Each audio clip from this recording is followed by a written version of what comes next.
Lance Leipold, head coach at KU, with us on 365 Sports.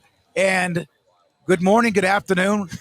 Does this signify the start of the football season in some ways? I think it does. I think it's kind of starting to, whatever day of the week it is or date, summer's going to wind down here. And especially for us, we play week 0, so camp's right around the corner, and it's an exciting time. What is different for you preparing for this year than maybe last year, where there was uncertainty about Jaylen and his rustiness, I guess, was the thing, because he didn't play the year before that much. But this year he's healthy, he's off and running. Yeah, well, first of all, we got a home field again, so that'll be nice. So at least I know where we're playing and where the locker room will be and things like that. But yeah, last year Jaylen was very limited through the summer and everything that he went through.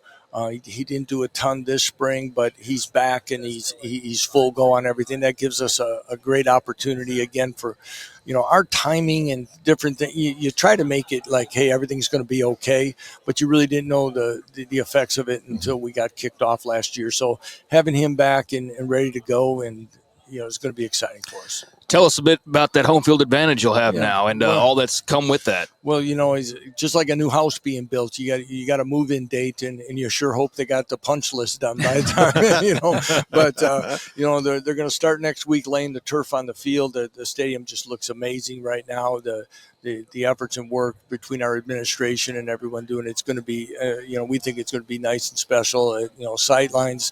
I walked around it. It's steeper. It's closer to the field. I think it's the amenities that you need in today's world of between premium seating and things like that are going to kind of put us where we need to be in college football. Lance, did you have much input on it? Did they give you an opportunity? And what was some of your input of what you wanted to see? There's things, how it is sometimes as football coaches, we want everything, so it's like, I was invited to some meetings, then they stopped inviting me.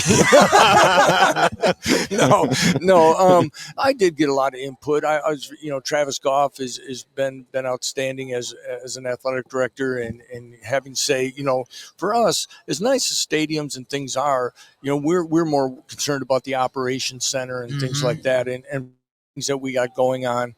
Even before we started on the stadium was renovating our locker room and weight room. And we got some of that going. Some of the extra amenities, we got a walk-through room, which you hear like a lot of teams are starting to go to. It's been a great addition for teaching purposes, a new team meeting room. Some of those things in recovery and things that we need had a lot of say in what we're doing there, and really excited about it. Our players are excited about it too. So they're like, look, you can't ask for the private omelet chef. We you have the recovery. You can probably omelet chef and all that. You have changed offensive coordinators again and got that, but this is, it's not like you brought in somebody new, right? You have a coach that's been with you for a long time, right? Is there a different synergy when you do that as opposed to bringing in an outsider? Well, just to kind of talk about the process. Jim Zabrowski, our new offensive coordinator. Jim was the first hire I ever made as a head coach when he gave up a Division III head coaching job to come be the offensive coordinator at Wisconsin Whitewater. He moved on with Jerry Kill. Then he rejoined us at Buffalo. When Andy Kolnicki moved on to Penn State, Jim called the bowl game, and I think we had 400 yards in the first half. Jim's a very aggressive play caller, knows that. But through that, as we started this interview, we talked about Jaylen when Jeff Grimes decided to move on to Wisconsin. It was right about the time Jaylen was also making his decisions. There was going to be once Jeff had indicated that he was considering that, I knew I was going to hire Jim. And I talked to Jim about that. I talked to Jaylen about that. And when it was going on that time, I wanted to make sure that we had great communication and understanding, and Jaylen had no hesitations about it and was exciting. So, Jim's a ball coach, and if Jim wasn't coaching the Big 12, he would coach middle school football because he loves the game. And our kids like that. His energy is contagious, and again, keeping things as much as we can. Even though we've lost some experienced players, we wanted to make sure that the continuity of our offense and our offensive philosophy stayed true. let us know a little bit more about Jaylen Daniels, the person, and obviously went through the tough time, the injury, and then missing part. We brought him up, Paul did earlier, but just the person he is. Is it one quarterback that people gravitate to? Yeah, him? and I'd say this: if you haven't, I don't know, guys. I've been on with you a few times, and I always enjoyed my time with you. I don't know how many player interviews you do, but if you do, get him on. I would, if you get a chance to grab him, please do, because I would love to hear what you think about the young man, because for everything he's been through, you never see him make an excuse, blame anybody. He's always got a smile on his face. He's ready to go. And again, that energy is contagious in a locker room, and he's ultra positive. And the thing about him in today's sports isn't as much as it used to be. He's extremely loyal. And he's true to Kansas, and I've told someone else here today that his stepfather and he told me one time 2 years ago, if he wasn't going to go to the NFL, he was going to be at Kansas, and they've stayed true to their word on that all the way through. And I can't tell you how much I appreciate that. But he's a great young man. He's an excellent student. He's an excellent leader. And again, our guys are excited about him being under center. How do you feel about the rule changes, the house settlement and all that?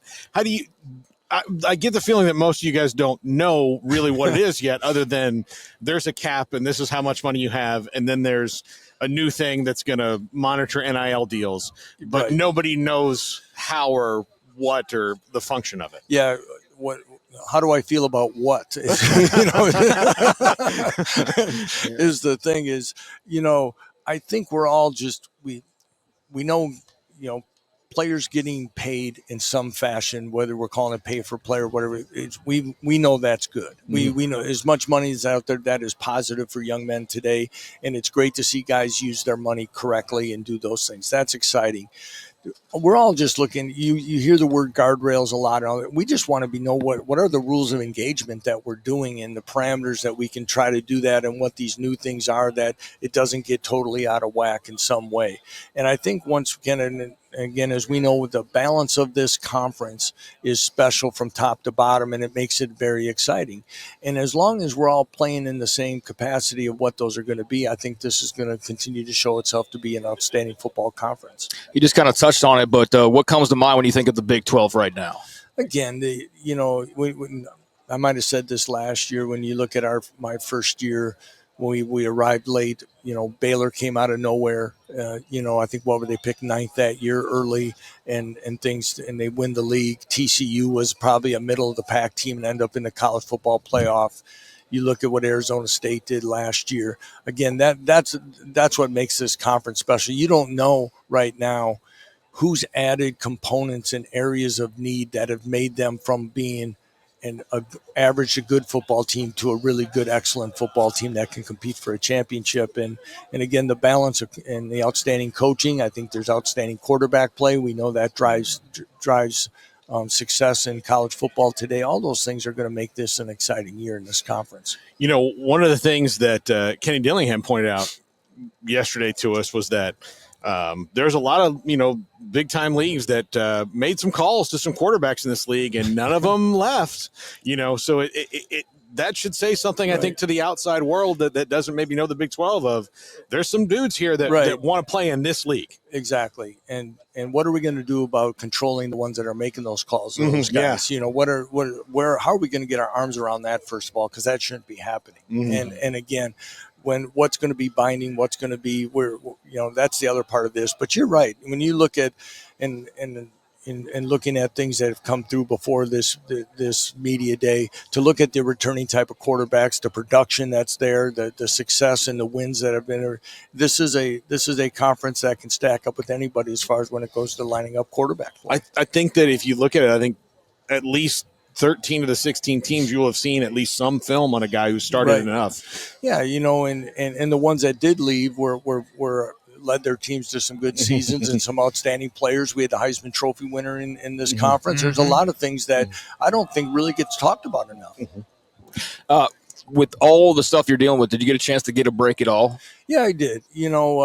Try to get some time. In the craziness and the way things keep changing, we I tried to give our staff some time off late May, and then we had some time here right now before we get going and just return back.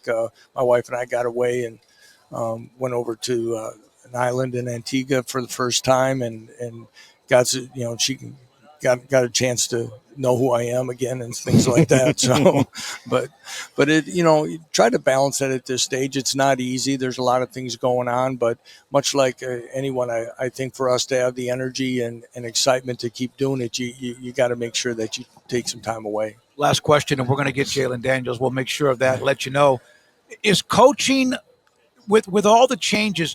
How much do you get to coach? Well, I mean, that's in your blood. That's what you do. Yeah, way back, even when I became a Division III coach, there's days that I found out that when I became a head coach, the things I love doing the most, I do the least. And that's part of what you do today. When I was a Division III coach, I'm trying to make sure we have enough campers to supplement the budget. And then I was trying to get whole sponsors and pin prizes for golf tournaments as much as I was trying to figure out the game plan. But, we do. And I think that's the one thing is no matter what happens, I think sometimes the players today kind of, we don't talk about enough is that we're still coaching a game. The kids still love it and they want to be successful. And the interaction and that time on the field and watching guys grow on and off the field is still the most enjoying part of this job and profession. Lance, we love it when you're on with us. We appreciate you very much. Well, guys, I've always enjoyed it. It's one of my most fun things to do when I'm with you anytime. And if we got a chance, let's do it in the fall, okay? Yep. Absolutely. Last year we had Lance on a coach, and then he gave us his cell phone number to text him. I probably bothered you. That's all right. You call anytime. Thank you. Thank you, guys. Have a great day. Lance Leipold, Kansas, with us on 365 Sports.